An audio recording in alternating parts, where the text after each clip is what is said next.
RPS. Live from Primavera Sound 2022. Proudly presented by Cupra.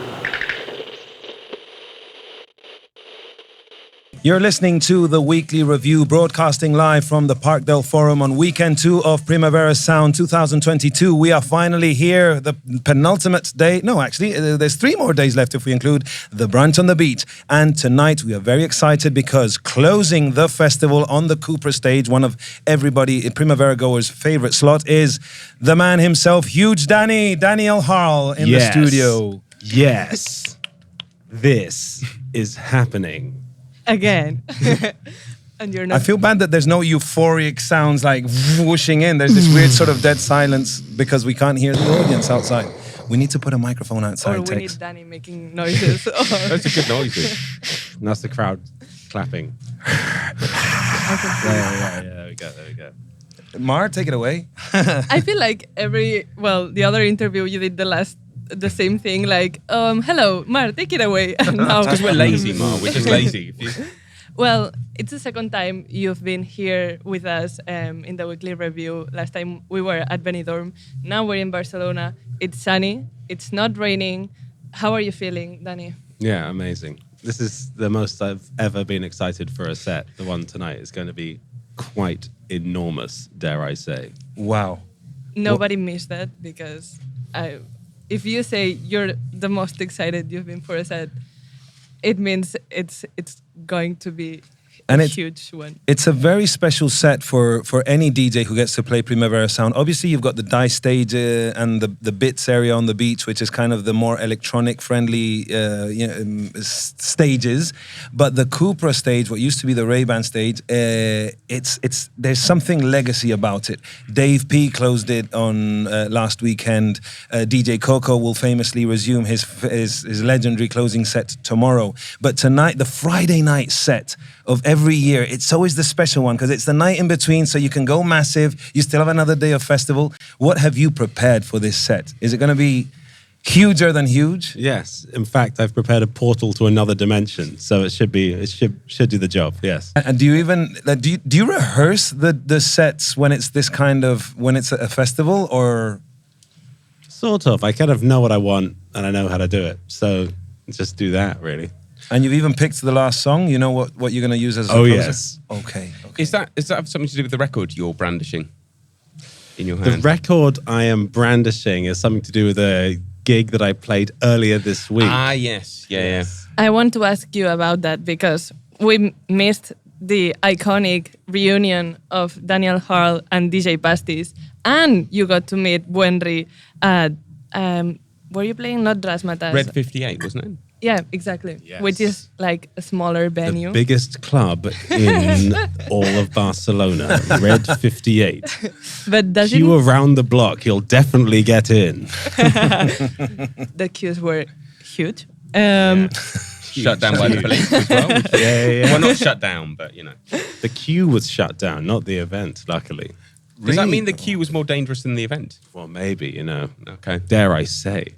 I was inside the club, though. I don't know. Please explain how it was, because I really need to know what level of FOMO should I have for not being there. Because just so you know, Danny, all workers at Primavera Sound were banned from going to the city gigs to allow... Banned is a little bit harsh. Well, no, we were asked kindly to not... You shall not enter the city. No, because on decree of the mayor. To favor the ticket goers, so that they would, because space capacity was limited, it's like, look, let's just create as much capacity. Yeah, because then it would as just possible. all be Prima staff in every city event. It would literally be that. Yeah, but which is a good sign about Primavera as a festival, though, that all the staff actually really want to go to the stuff. But yeah, no, as an event, it was extraordinary. And it was like the perfect sort of, it really did what it set out to do, which was to like provide this kind of music, the original music that inspired my Harlecore project in its kind of original environment, which is a club that is so sweaty and has like so few facilities that like that you can see that the sort of air is like wet itself, like the rainforest with the sweat of the people in the room, and it's just like the intensity that adds up to is just extraordinary, and that is where this music comes from. And the environment that the music gets played in is very important because that influences the way it's produced. Like if you look at something like sound system music, obviously they literally like the way that music is thought of is in terms of like they write music in terms of like the different speakers. So they think of it in terms of these like 3 different channels. And then with this hardcore stuff, it's much more because it's played in these little clubs on these little speakers. It's all about the higher frequencies. You very rarely get these low frequencies in the music. So anyone was there, you'd hear that it was all this kind of like, that sort of tinny, like crazy sounds, all these sort of saw waves, like smashing your brains in. And it was just, it's kind of like seeing an animal in the wild as opposed to in a zoo, you know what I mean? Yeah. But I wanted to ask you about that because I always get the feeling that at festivals, DJs, whether they're house music or techno or everything in between, I get the sense that everything sounds different to a club. Does that have to do with there's no walls and ceilings for rebound? Is it because the technicians, sound techs, equalize the DJ mixers to sound in a way that has to reach a lot more people?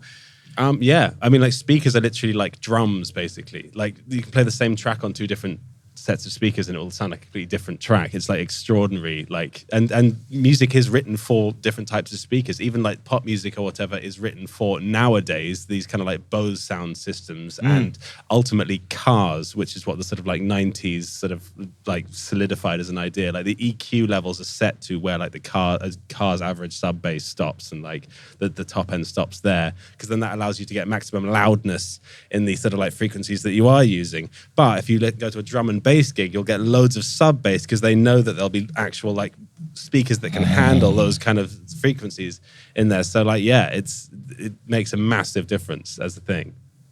Wow, yeah. I just got schooled. Because that's something that a lot of record producers and sound record, like people like Steve Albini, they lament the fact that everyone is making music for MP3 and AirPods, apart from the car stereo thing. Do you visualize a future where now that there's all this audiophile culture that's starting to go mainstream again, of people investing like loads of money and having nice home stereos? I mean, it's definitely already a thing and will always be. Anything that sort of like people can just get all nerdy about will always be a thing, to be honest. But the thing is, I actually really, really like writing for MP3s and that kind of like watery underwater sound that they have. Because I grew up from in the generation which had like Kazaa and LimeWire and like these sort of like illegal not that I ever used them, of course. I always bought my music legitimately, but at a friend's house, for example, they would be showing me the music that they had downloaded illegally that I was that I didn't agree with at all. And it would always be these kind of like horrendous like track titles with loads of underscores in them and always be the wrong artist. And it would just sound like sort of just like an underwater kind of like babble. And that for me is like a very nostalgic sound. And now there's like plugins and stuff that you can use on your music to make it sound like that, to imitate that sort of MP3 compression. And that's the thing I really like. In fact, actually, one of the first ever hardcore remixes was of a track I did called Blue Angel featuring Clairo, and I released a remix for free, the hardcore remix, and you had to sort of like make your way through the website, like find your way through a puzzle, and then you would just get a free MP3 download of it. And the title was like designed in that sort of like LimeWire Kazaa style way. So it was just like Blue _Angel _ and I think I got something intentionally wrong about the track in the title as well, just to sort of like be true to the form. That's so funny because I have the exact same memory of my computer being filled with viruses and a ton of underscore whatever, something super poppy radio underscore .mp3. Yeah, absolutely love that. And I actually would love a full album with that kind of title aesthetic. It would actually be so good. But be fantastic, and with viruses on it as well. Exactly. Yeah. Once you listen to it, your phone completely dies and goes. Yeah. That's a really good idea.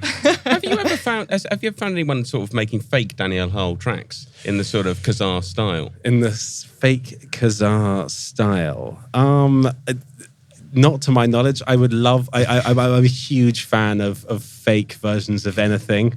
So I haven't ever found someone masquerading as me. I've had a lot of people uploading my stuff onto Spotify, just like ripping stuff off my YouTube mixes and uploading those to Spotify and that kind of thing. But that's slightly less interesting. I'd like someone to make a new track and pretend it was me, and then just see how far that goes. And then, best of luck to everybody. This is a open competition forever now, by the way. But Danny, I get the sense that you're a bit of a utopian. What do you think now, with all that we know about music being so available for everyone and being practically free, or just paying like $9.99 a month and getting unlimited access to music? You know, you're a good visionary. Do you think, where's that going to lead?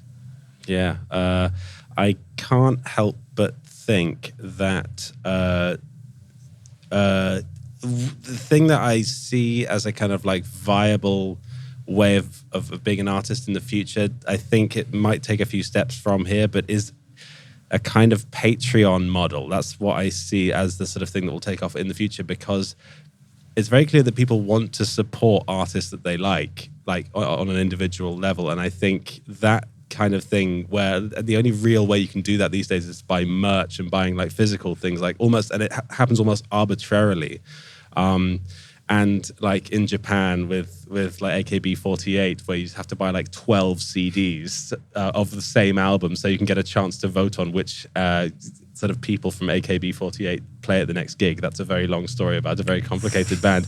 But I'm pretending I know what I know what you mean. I've heard of this. And they've got a fake member, right? Like one of them isn't real, but you can also vote for them to be in the show as well. My God. But anyway, I just think like there is an appetite for people to pay for the music they listen to from artists that they like, and it's always kind of like leveling out at the same kind of amount. But rather than like buying an album every month for $16.99, people are being forced to like subscribe to a streaming service just to listen to the few albums that they like to listen to. So I think people would actually like a lot of those people would actually prefer just to kind of like get a more kind of like sort of fulfilling kind of relationship with an artist via some kind of like method where they get sort of more access to more stuff and more kind of an insight. And it would obviously be I'm not talking about like this being such a big thing that it's like the mass way to consume music, but that's something that I see as a very legitimate way of having a kind of like very intense fan base. Because I think these days it's very clear that there are sort of like two types of fan bases. Where there's the ones that are like paying close attention to an artist project, and the ones that just know the main song. And the ones that just know the main song are far more people, but they're sort of, but it's like a different way of interacting with the music. And I'm not talking about that in terms of the sort of Patreon model. The Patreon model would be for the smaller, sort of more kind of enthusiastic and interested fans. I think that's my take. And what's your opinion on NFTs? Because that's becoming another. This is what you're saying, that it's a new way of people supporting artwork that is vinculated or made by an artist. What's your NFTs take? Are sick. That's my take on NFTs. Okay. Well, yeah. Shame you're not playing the Binance stage. You know, there's been a lot of argument at Primavera. Binance stage. Can I ask you a fatherhood question? Yeah. You've just met Johann's daughter. Yeah. And I've got 2 children myself. Does your daughter like your music? I think so. Yeah. Which is, I never try and like force my music upon any of my friends or family at all. Because I feel like if I were to play my own things, it's sort of inviting a compliment, and I can't really bear to be complimented by people who like. Oh, your daughter, you can. No, it's just something deep within me that can't bear to play my own stuff in a kind of like, please say a good thing about it. I need to know it's an environment where someone can feel like they can be critical about it. But yeah, no, she does seem to, I think the more intense, like more of the sort of hardcore side of like intense rave music side of things, like kids like love that kind of thing. Kids love gabba and stuff like that. They do. They love anything that just grabs their attention. And What do you make? I mean, presumably you've now been introduced to the world of children's music, which is weird as hell. Yeah. What do you make of like children's music, like Baby Shark? Baby Shark. And, I mean, that's an obvious example. There's so like my son listens to these songs which basically tell the story of football matches in this weird like off-key salsa thing, and he absolutely loves it. Yeah. And it's like this. Yeah. What do you make of children's Yeah, I'm music? a big fan of like those big hits, and I'm a big fan of I'm gonna forget it now. It's this like other Korean song service that makes this song called I Got Boots, which is so fucking sick. Like sometimes you see, can I swear? Sorry. Of course. Sometimes you Primavera, see. Sometimes you see. I mean, like most of the time, kids' music is actually rubbish in a way that like it's been written by people who hate music and they don't listen to music and they don't understand how it works, and it's just like this like awful sounding garbage. But then sometimes you just like hear somebody's actually paid attention and like written something that clearly they think sounds really good, and that's what this kind of like, I think it's called I think Baba Maru or something is it like that. Badanamu. Badanamu, Yeah, that's yeah, what it's okay. called. It's Very so cute good. looking. Yeah. No, I Got Oh, Boots God. is an absolute fucking like just play the beginning of it. Like Okay, it's a okay. hit from the start. I Got Boots. Nursery rhyme and kids songs.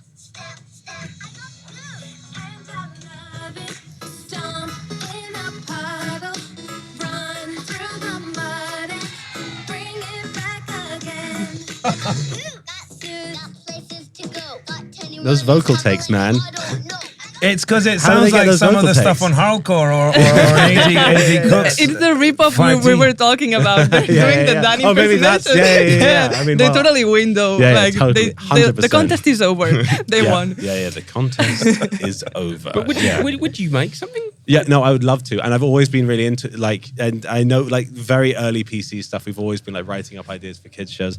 I had a meeting with Gus from Caro Bonito about making a kids show the other day. It's like always been a thing that I'm into. But it's specifically stuff for like kids below the age of 3. Because as soon as kids start developing a sense of irony and like they sort of like get that those kind of jokes where it's like laughing because like someone's being so uncool or something like that, I'm not interested in that. I'm just interested in the kind of psychedelic, like crazy stuff that's like Teletubbies and that kind of world where it's just like you can just introduce a new element at any point and there's no like requirement for like justifying it.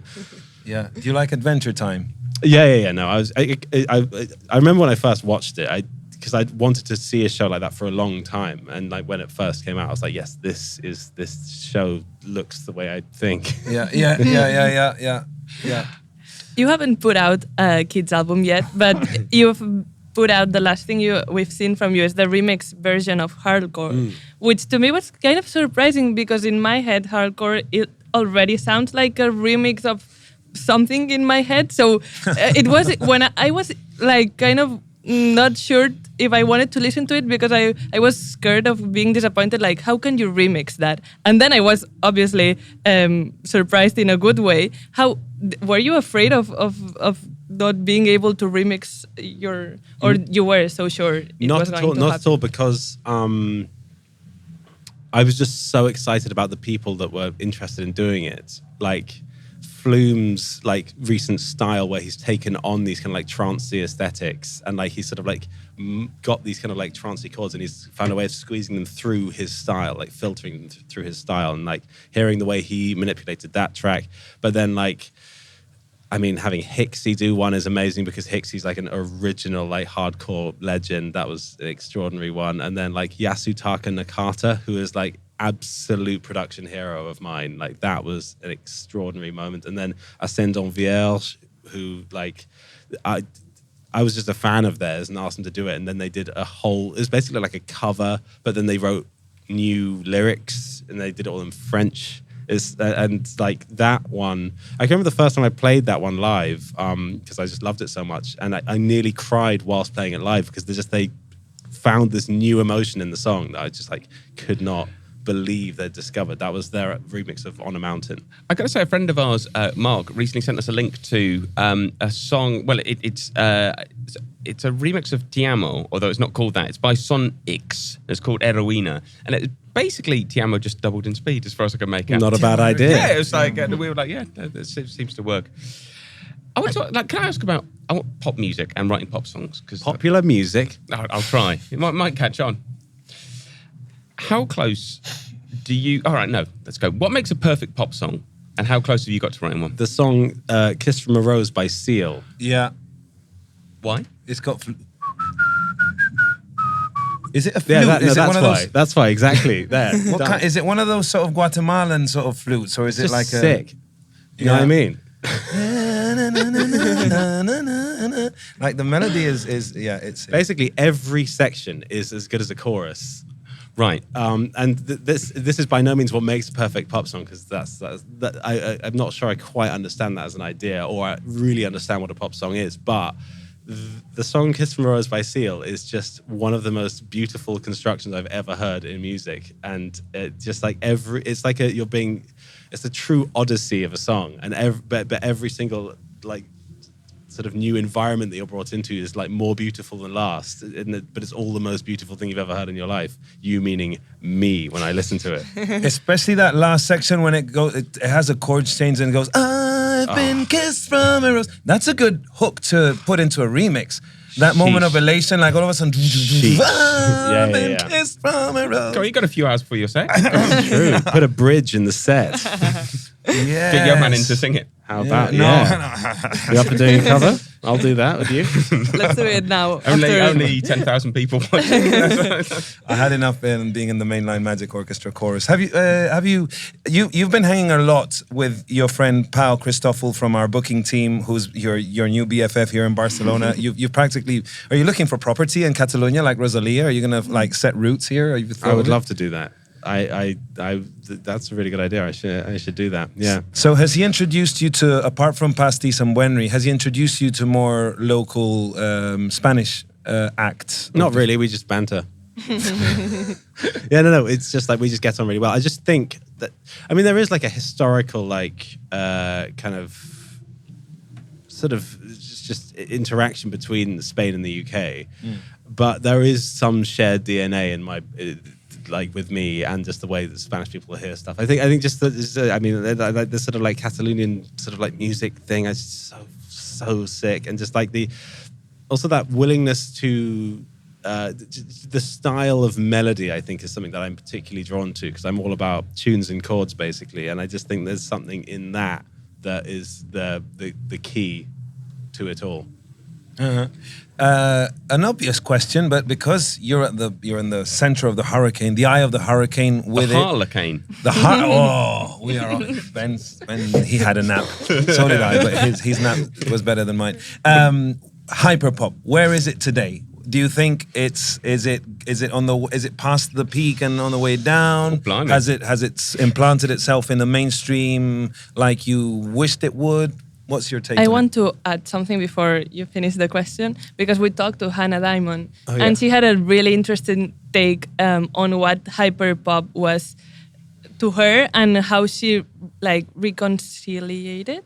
I don't know if that's a word. Yeah, I just made it up, maybe. With the term, because now it felt like a little bit overdone, and it felt like it didn't belong to the people who actually created it. And she said that she made it hers again by understanding hyperpop as a kind of audience more than a genre of music. Do you agree with Hannah Diamond? That's a very clever thing to say. Hannah Diamond's very clever. She is. Yeah, no, she's very clever. But I have no idea, to be honest, that I've never really known what hyperpop is or where it is or anything like that. But I just think it's just all great. We're gonna have to wrap up soon, I'm afraid. I want to ask a question before we have Yeah. to go, Go on, because you go for it. I love Encore. when you give song recommendations like you just did now, but I want you to recommend at least 2 more, because the last time... 2 more? Yeah. Wait, because you said... 2 songs out of my ass. Take a glass of wine. You said 2 the other time, so now you What, have is to it 3 speak. songs per glass of wine? That's the deal I'll here. personally serve you another one outside. Okay. I will remind you, you recommended already. Well, you didn't recommend, but last time we met at Benidorm, you said the hamster dance song made you very emotional. Absolutely. And when you were asked for the perfect Valentine's Day song, you said Ecuador by Sash, which is the most intelligent thing I have ever heard, probably. Without a doubt. Yeah. Did you see Evie and Christ played that track at Trance Party? No, not Trance Party, at his Evie and Christ gig. We weren't allowed to go. He did an extraordinary cover of Ecuador. A cover, I will cry Avian later. Cry style, like dark and apocalyptic. No drums, just explosions. Well, Oh, we have to hear that. And you wanted a breakup song, no? yeah, I want a good breakup song, because you said good for Valentine's Day, and a good one to play when a party is kind of dying and the people are kind of not in the mood, and you have to lift the spirit up. Okay. So there's your two things you have to feel. Complete the answer. Okay. A breakup song. Okay, here you go. I'm so nervous. Here we go. Okay, I've got them. They're good. The breakup song is a song that dare I say I have had something to do with. Yeah. Okay. It's a song called Nocebo by a band that I'm in called Alto Arc. And it is a sort of descent into a kind of... I don't like to talk about Alto Arc because it's sort of mainly George and Ismail, the singers, who talk about it. But it's sort of... It's another kind of interdimensional project, dare I say. And it's sort of embracing the misery of a breakup rather than any kind of empowerment of like feeling good about yourself or anything like that. It's sort of more like bringing on a total apocalypse of the world. And like, I love that. The only positives, I suppose, is like the idea of like a rebirth at the end of an apocalypse, but it's much more about like just drowning in the kind of like misery. So I've got to say, I'm looking at the lyrics now, and they're pretty harsh. yeah, there you go. There you Drowning go. misery. Every wedding, a funeral. We're totally in. Birthdays in black. Yeah. There you go. And there you have the ultimate breakup anthem. By Daniel Harle. So yeah, partially written by Daniel Harle. And so, do you want to know the song, the floor filler that will get everyone on Yeah, the the floor? one that I have to put when my friends are kind of being boring. Yeah, absolutely. But this is a kind of cheat answer that I'm about to give you. I'm going to give you a You're allowed cheat to do answer. it. It's not a real answer. It's a cheat answer. Is that all right? Yes, it's Yes. okay. Yeah. Okay, so the answer is you play "It's a Fine Day" by Jane. Don't know any. You got me Some off You kids would on know it record. if you heard it. You would know it if you heard it. Okay. Do you recognize this? It's a fine day, people open windows. Yeah. Okay, so, but the original of It's a Fine Day, where the sample comes from, is just a sample of Jane just singing that on its own, completely a cappella, with nothing else in the background. So it's not like the Opus 3 sort of thing. So it's... Basically, the reason why it's a cheat answer is because everybody will like go to the dance floor expecting the drop, when in fact it will just go through the entire song completely a cappella, and then they'll just still be there. And that's given you the entire duration of the song to think up another song that will then like create that moment of euphoria. That is good. Thank you for being the most clever person ever and gracing us with the most intelligent responses ever. And thank you for being here, and thank you for breaking the stage that will happen Thank later. you. Can I just also say thank you, Buenri, for giving me this on the dance floor, for giving me Neckbreaker by Scott Brown 2002 vinyl pressing. That was the nicest thing anyone has ever done for me. Thank you. Iconic. Fans are the best. Yeah. Thank you so much. Daniel Harle closing the Cupra stage tonight, Friday the 10th of... is it June? It's June. I don't yeah. even know what month we're in. It's summer, it's hot, it's sexy. Thank you, hell. Danny. RPS. Live from Primavera Sound 2022. Proudly presented by Cupra.